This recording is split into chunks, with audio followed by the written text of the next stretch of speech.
Every woman who has survived emotional chaos knows the one moment where you're sitting across from a man you actually like, whose presence feels good in your body, and your nervous system whispers, "Don't you dare fall asleep at the wheel again." You feel that pull, your softness rising, that hope humming underneath your skin, and at the exact same time, you feel your old patterns stretching like fingers, like they want to drag you backward from the very version of yourself that you outgrew. That moment is why this episode exists. Because there comes a point in your healing journey where softness terrifies you much more than loneliness, where letting someone in feels riskier than being alone, where your desire and your discernment start wrestling at the same time, and you are terrified you'll choose the wrong door again. It's a moment only women who have survived emotional warfare understand. You crave connection, but you refuse to be stupid about it. You want softness, but you're done confusing softness with self-abandonment. You want romance, but you're unwilling to hand over your intuition like a sacrificial offering again. And in that moment where you're starting to open, but you're terrified of betraying yourself, that is exactly where the dark feminine is born. I'm Megan Webster, an abuse recovery coach, a trauma-informed strategist, and the woman a narcissist hopes to never meet twice. This is the Narcissist Worst Nightmare podcast. This episode is for the woman who has rebuilt herself after abuse. She is not crawling out of the fire anymore. She's standing in the ashes, ready to build something real. She's looking for connection, standards, and intentionality, but she's also smart enough to know that desire without discernment is how women end up right back in trauma cycles where they swore they would never be again. This is for you who wants to be soft but refuses to be stupid ever again. You know you have a good heart and an even sharper pattern recognition system now. For the woman who wants love but will not negotiate with red flags, who feels attraction but also feels the echoes of old wounds poking at her chest. And sacred standards of dating will be threaded throughout this entire episode, because if you are starting to date from power instead of wounds, this 30-day dating reset is going to change the entire trajectory of your dating life for the next year. You're not afraid of men, you are afraid of your former self.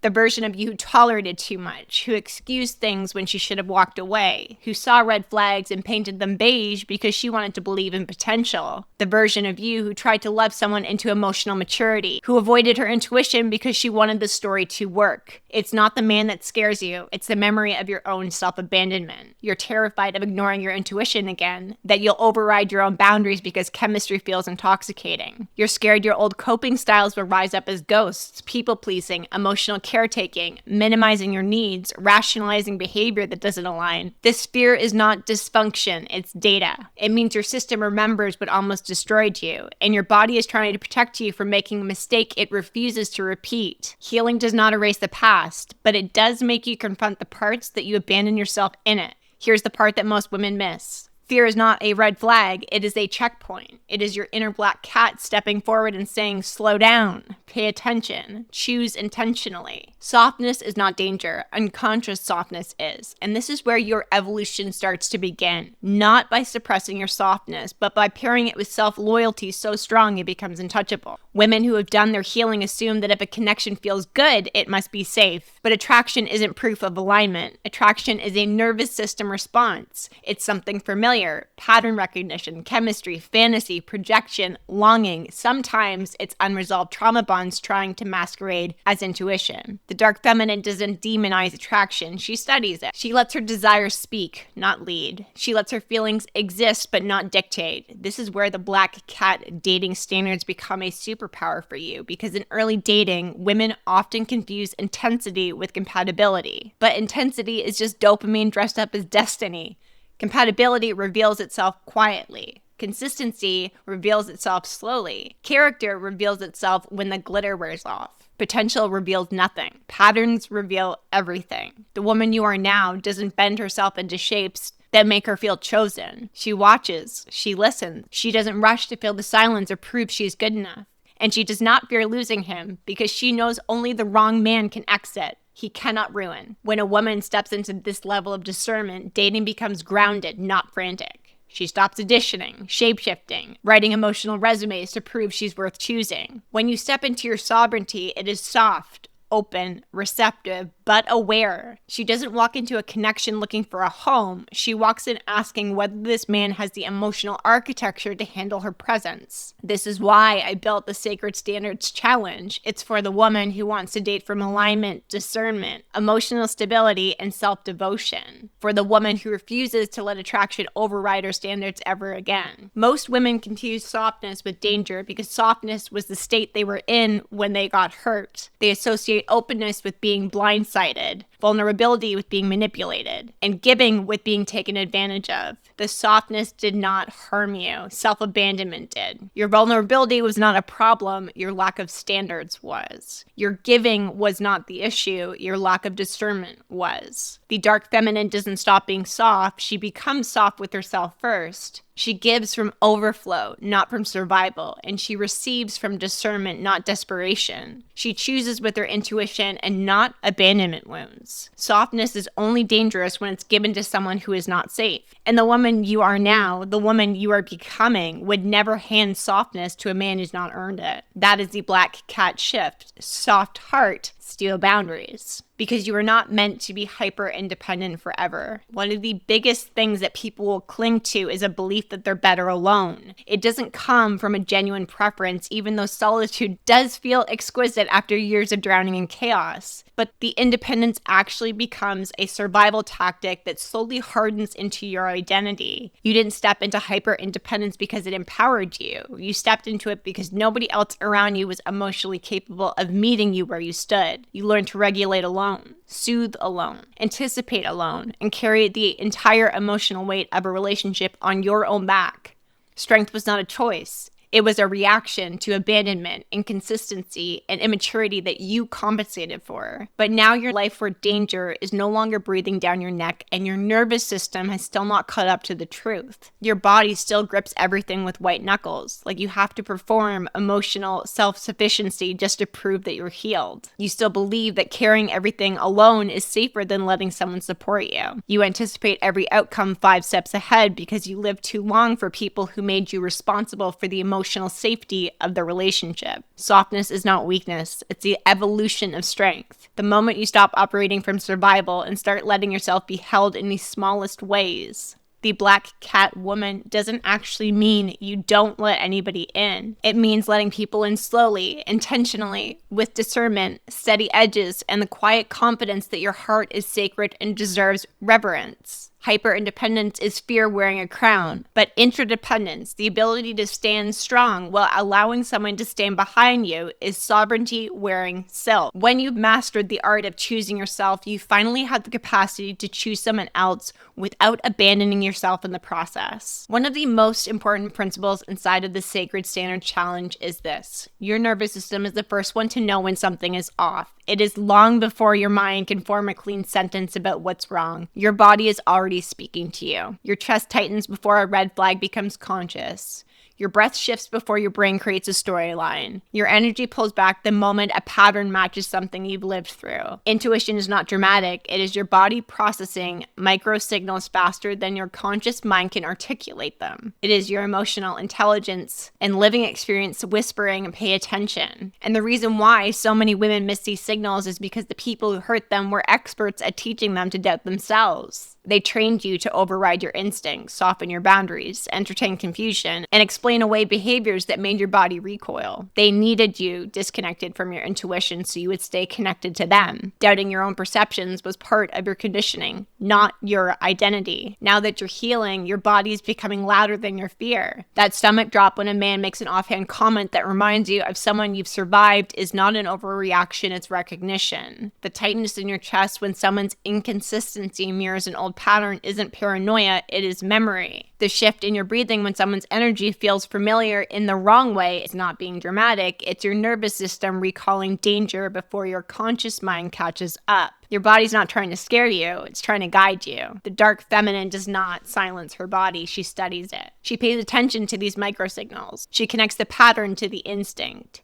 And she responds instead of explaining it away. You are no longer someone that needs to see red flags in bright neon. Your body whispers and you answer with absolute clarity. Women are taught to treat their standards like a liability, like expressing what they want makes them demanding, complicated, or hard to love.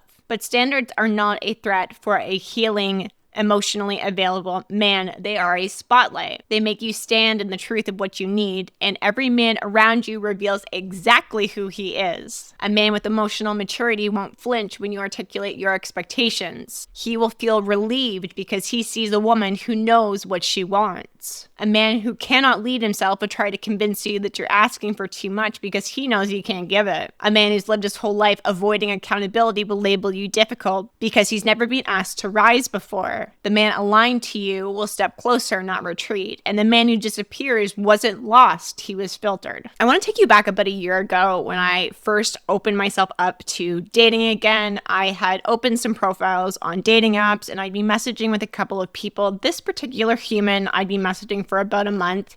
He was hyper fixated on meeting. We hadn't even had a phone call. He never even offered, but he was talking about things like vacations together and things that for me felt very out of place in context with the nature of our relationship. Not a relationship, talking stage, whatever. His messages were also more on the sexual side, which I'm okay with, but it lacked depth. There was not a lot of getting to know me, the human, and he would also disappear for days at a time and show up with a selfie. For me, it was super clear what he was after, and it didn't match my dating intentions. We had talked about that several times over that month, so I finally said something that cut the conversation off completely. I'm actually going to read you the text that ended the connection, and you're like, Megan, why do you have that? It made good content for the group chat. My message to him said, hey, inconsistency is not attractive to me. I have been very clear on what I want, and I like a man who can keep his word. My standards won't be changing for anyone, and I don't want communication to feel hard ever, especially in the beginning. That was it. Old me would have shapeshifted. I would have softened my needs. I would have lowered my voice. I would have convinced myself that I was asking too much. But the woman that I had become, the woman you are probably becoming right now,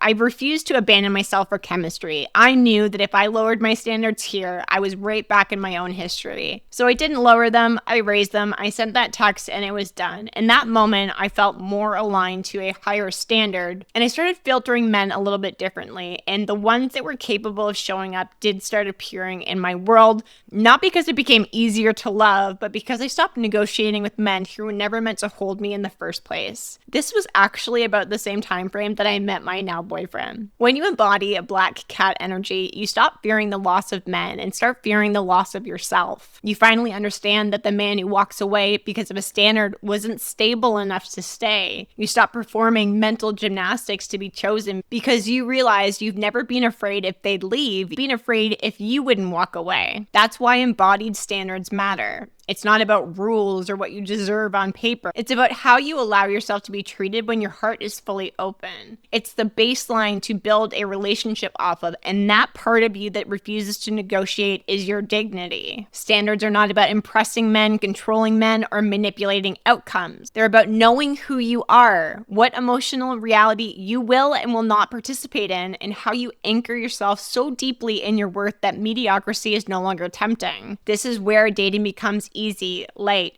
grounded, not because men change, but because your tolerance did. I wish more women knew that they deserve to be loved in the same language that they give. Every woman listening to this has a moment in her history where she believed she was too much, too emotional, too intuitive, too deep, too affectionate, too devoted, too sensitive. But what you called too much was never excess. It was misplacement. You were offering qualities that deserved reverence to men that didn't have the capacity to receive them. The tenderness you give is not a flaw, it's a gift. The way you feel deeply isn't intensity, it's intelligence. The softest is not you being naive, it's spiritual strength that was mishandled by men who didn't understand it. You deserve to be loved by someone who fluently speaks the emotional language that you've always given. There are men who know how to communicate without defensiveness, who show consistency without being asked, who initiate emotional conversations instead of avoiding them, who don't confuse emotional availability with weakness.